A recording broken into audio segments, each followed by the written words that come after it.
Well, it was very difficult at the time because I was in a committed relationship with a person of the opposite sex, and I realized that I preferred the same sex relationships, and I wasn't sure what to do. I was scared.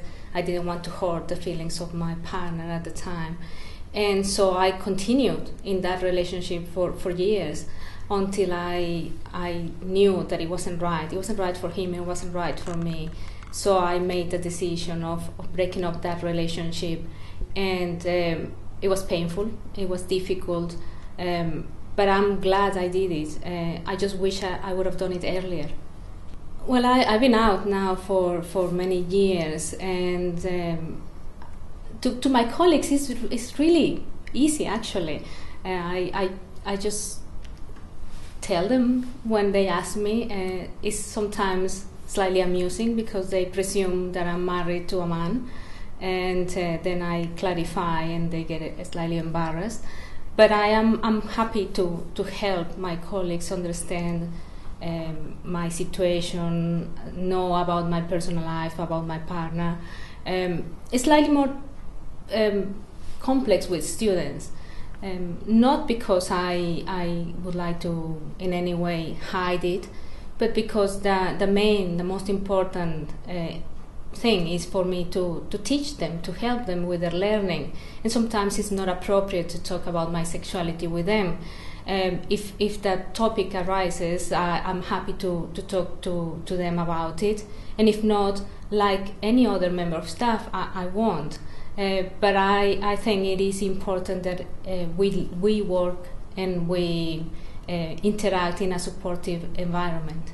The university itself is a really welcoming environment for LGBT staff and students. It really is amazing, actually. From time to time I receive invitations for, say, the graduation ceremony dinner, and the invitation reads something like Mrs. and Mrs. Rodriguez Falcon, which I love. I think is just an acknowledgement of how the university is very supportive of LGBT staff and students. The city is really welcoming. For example, our neighbors are really lovely people who have welcomed myself and my partner with open arms. I have never felt discriminated against. I've always been supported by my colleagues here at the university and people in the city. I suppose that the environment is very inclusive without making obvious attention of people from different backgrounds, whether we are, I'm also an international member of staff, and so no one raises that particular issue or the fact that I am a lesbian. So I think it's a really nice environment. Well, I would have missed my happiness. I'm a happy woman now, I'm happy to say. I like to talk about everything. I don't have to hide anything. I think hiding, being closeted, was really difficult, painful, and scary. I suppose that's the main thing. Being happy, being truthful to myself. I would have missed all of that. I would say to myself, I suppose I would have said to myself, do something about it as soon as you know that you are not happy in a heterosexual relationship. I waited too long, and it caused pain and unhappiness.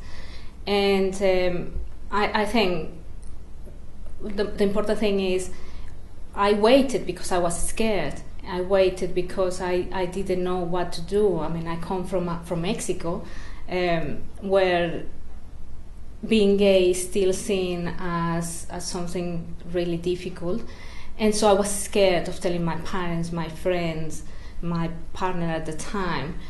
And I would say to myself, be brave, be courageous, do it. It does get better.